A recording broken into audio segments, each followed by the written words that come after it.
Түркістан облысы шаруаларының табиғаттың мінезіне бейімделіп, ұзақ жылдар бойына өзгеріссіз қолданып келген мақта егісіне былтыр тың жаңашылдық енді. Агроөнеркәсіп саласын түбегейлі жаңғыртқан, Орта Азия кеңістігінде баламасы жоқ мақта тоқыма кластерін қалыптастыруға бағытталған ауқымды әрі стратегиялық жоба іске аса бастады.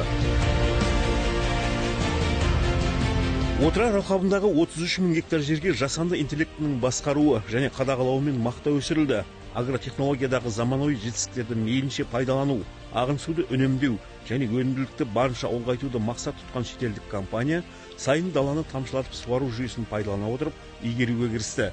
Инновациялық технологияның арқасында олар былтырғы жылы әр гектардан 40 центнерге дейін өнім жинап алды. Биыл мақта алқабының аумағын тағы 20 мың гектарға ұлғайттық. Егістік басындағы жұмыстарды үйлестіріп, басқаратын және бақылауды жүзеге асыратын сандық технологияға негізделген орталық басқару станциясы іске қосылды. Осындай жаңашылдықтардың арқасында биыл былтырғыдан да мол өнім аламыз. Гектарынан 45 центнер мақта жинап деген ойымыз бар.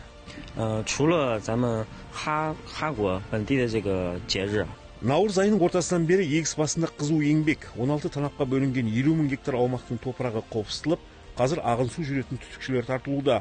Мол өнім алудың кепілі жер қыртысын ылғалдандыру болғандықтан бұл жұмысқа айрықша мән беріледі. Әр трактордың соңынан жүріп отыратын жұмысшылар түтікшілердің топыраққа бірқалыпты деңгейде көмілуін ұдайы өлшеп, бақылайды. Тамшылатып суару жүйесі барынша суды үнемдеуге, топырақтың мелиорациялық жағдайын жақсартуға, сондай-ақ өнімділікті арттыруға мүмкіндік береді. Ерте көктемде ұрық саламыз, бұның артынан шлангіменен су қоямыз. Бұл жерден шығуына, өнім шығуына кепілдік қыламыз да. Осы түскен ұрықтың жүзде 80%, 80-85% шығады осы жерге саламыз. 10 тал ұрық түссе 8-і сөз жердің бетіне болып көгереді. Компанияда бүгінде 900-ге тарта адам еңбек етеді. Оның тек 5% ғана басқарушы мамандар, жұмысшылардың дені жергілікті азаматтар. Олар өз қалауы мен икеміне қарай таңдаған ісін атқаруда және еткен еңбегіне қарай лайықты еңбек ақысын уақытысынан кешіктірмей алып келеді. Осы жерде бір 70 бала аққап сол жұмыс басқарып істетіп жатырмын балаларды. Шри-Ланка жалғауға. Соны былтыр келгенбіз, былтыр 50 бала әкеп істеп. Соны балалардың бәрі риза болды. Сол Түркістан көлемінен осы шәуілдір мағайынан бос жатқан балаларды әкеп жұмысқа салдық. Өнімі жақсы, Қытайлар ақшасын жақсы беріп жатыр. Бұл негізі трактормен техникамен істейді ғой. Тек қана тамшылап Шри-Ланка бар. Сол жұмыс жалғап береміз. Сол жеңілдеу балаларға. Қазақтың балалары бәрі істей беретін жұмыс. Сағымданған сайын далада алыстан көз тартатын жұмысшылар қалашығының өзі ат шаптырма аумаққа жайғасқан. Уақытша тұрғын жайларда жұмысшылар үшін барлық жағдай жасалған. Тынығатын жайлы бөлмелер, жуыну, тамақтану орындары да өркениетке сай.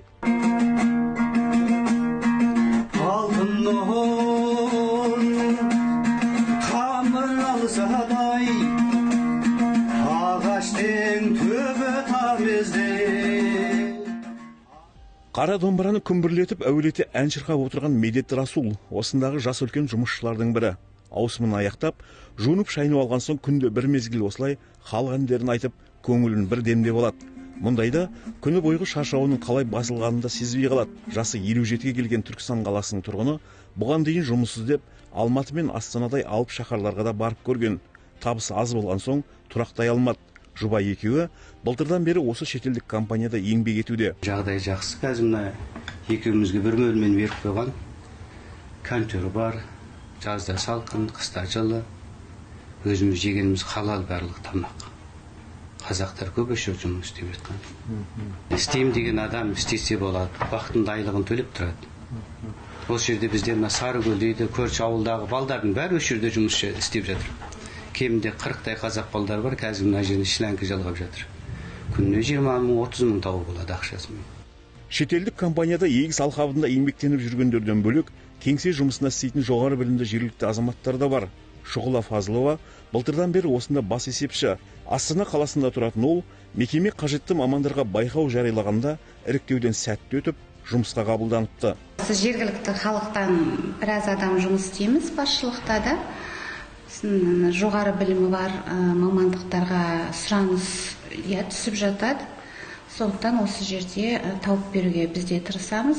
Менің өзімде осы жерге сол сұраныстың арқасында Астана қаласынан келіп жұмыс істеп жатырмын. Қазақстанның заңына сүйене демалыс күндерімді беріп отқасын, осында келіп жұмыс істеуге шештім, отбасыммен келісіп. Жасап жатқан жағдайларына көңіл толарлықтай болғандықтан, мен бір жыл болды, міне осы апрель айында осында жұмыс істеп жатырмын. Жатын орны бар, тамағы, барлығы енді жақсы. Жұмысшыларға арналған қалашықта екі бірдей асхана жұмыс істейді. Оның бірінде жергілікті азаматтардың қалауына қарай ұлттық тағамдар әзірленеді. Ал екіншісі Қытай асханасы. Күн бойына егіс басында еңбек ететін жұмысшылар күніне 3 мезгіл осында тамақтанады. Кей күні палау береміз, кей күні лаңман, кей күні сол қазақтың. Кей күні үйіріске тапан жей со секілді әртүрлі тамақтар береміз. 90 адамға тамақ істеймін. Жанымда 2 көмекші бар. Азанда сол сүт жай, сосын нан, салат, сармай. Компанияда жұмысшылар үшін арнайы әлеуметтік қолдаулардың тізбесі де бекітілген. Көктемгі егіс науқаны аяқталғаннан соң, жұмысшылар үшін спорт алаңдарын, кітапхана, мәдени тынығу орындарын салу жоспарланып отыр. Еңбек кодексі бойынша әр жұмысшы аптасына 40 сағат қана еңбек етеді. Бір күн демалысы бар. Мұнан бөлек мереке күндері тынығады. Оған қоса Қытайдың ұлттық мерекелерінде де қызметкерлерімізге демалыс береміз. Мерекелік думанды шаруалар ұйымдастырамыз. Экологияға байланысты материалдық көмек беріліп тұрады. Жоба еліміздің түстігінде мақта өсіруден бастап жіп иіру, мата тоқу, тігін және дайын тоқыма өнімдерін шығаруға дейінгі толық өндірістік циклді қамтумен ерекшеленеді. Яғни агроөнеркәсіптік салаға жүйелі өзгеріс енгізіп, шикізаттық бағыттан арылуға, дайын өнім өндіруге негіз қаланды. Климаттық өзгерістер жағдайында ауыл шаруашылығын тұрақты дамытуға мүмкіндік берді. Қазір компания былтырғы жинаған мақта талшықтарын тазартып, дестелеп, Түркістан қаласындағы тоқыма фабрикаларына жөнелтуде. Зауыттың барлық жабдығы шетелдік, күніне 1000 тоннаға дейін мақта тазартуға қауқарлы. Қазір былтыр жиып алған 30 000 тонна шикізатты өндіріс орындарына жіберіп жатырмыз. Одан жіп, мата секілді тоқыма бұйымдар әзірленіп, киім кешек тігіледі.